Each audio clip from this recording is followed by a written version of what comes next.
you look for them there at ATL and Go. Okay, the weather is starting to cool down, so maybe you want to go outside and curl up with a blanket and read. Are we there yet? I think we are. Here with her book club picks is my friend and reader extraordinaire, Tanya Sam. Hi, Tanya. Hey, Kara. What's going on? Well, we're back talking about books, and I wanted to time things today because we are back to school. Back to school is in full effect. I think most of the kids are back at school now. Yes. Everyone's got sharpened pencils and shiny backpacks. So I wanted to take a moment today to bring in a book that really honors our educators, right? Those who taught us to fall in love with reading, and I think they're most, they're second most important apart from parents in shaping our kids' lives. So who not better to honor than our educators? And this book is actually very special because the two authors of it that you see in the bottom corner there are both from Atlanta, Chantel J. Rock and Carisha Moore.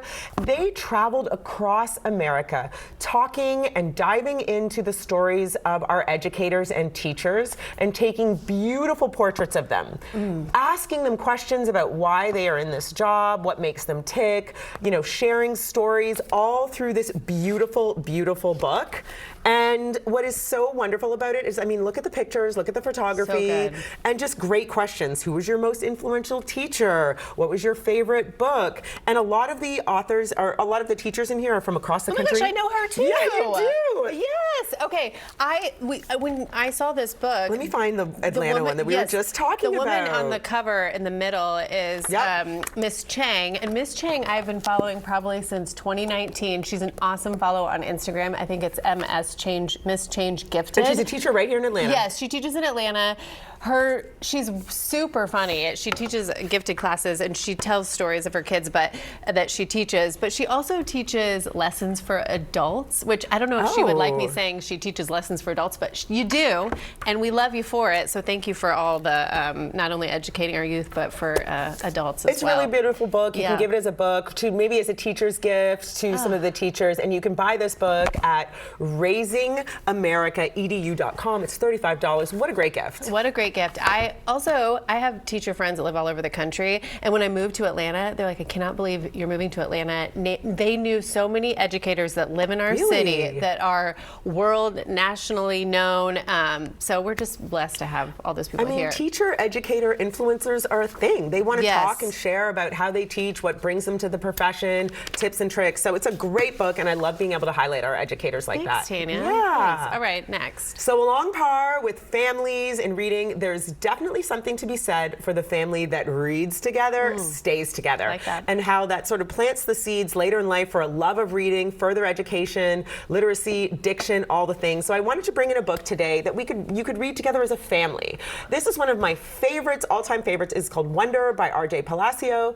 And I think a lot of you have read this, but I'm bringing it up again. This book follows Augie Pullman. He's a little boy, and he was born with a facial difference, who after years of being homeschooled enters into mainstream school for a very first time. It is a moving story about kindness, empathy, and how we treat people who are a little bit different. So this is a great book for people to read as a family. Put those phones down, maybe after dinner, the kids can read, the adults can read, and it's just a nice way to indoctrinate reading back into your families, no matter what age. I love that. We actually do 30 minutes of reading. This sounds very hokey and cool. It's great. We do 30 minutes of reading after dinner most nights when we can. So we'll add that to the list for Love, sure. love, love. Yes. And finally, last but not least, I brought something for the women that are at home, the kids are gone, and you want a little bit of a historical drama. This is a great one because it's in paperback, so I'm saving you guys a little bit of money. Hardback books are expensive. This just launched in paperback. The Lion Women of Tehran by Marjan Kamali. This is a beautiful, sweeping historical novel set in Iran. It's about friendship, found family, sisterhood, and it's set in the midst of a political upheaval, but together these women's sort of lives intertwine over a very long period of time. Beautiful bonds, beautiful empathy. You'll love some characters, you'll not love other characters. They may or may not redeem themselves. It's just a beautiful book and a great way to find a book that you just don't want to put down. All right, I love it. I love it when you take us somewhere too. You always transport us with all the good books. I'm taking you on a journey. All right, tell people where they can find you, Tanya. You guys, if you've got any book recommendations for me or tell me about the book picks that you've liked or not liked, you can follow me on Instagram at It's Tanya Time. And if you're looking for a book club, you can follow the Tanya Time Book Club on Instagram. Please do. It's really fun, and you get to go on trips, and it's just a great community. All the things. All right, thanks, Tanya. You look gorgeous today, my friend. Thank you too, Kara. Okay. Sometimes our kids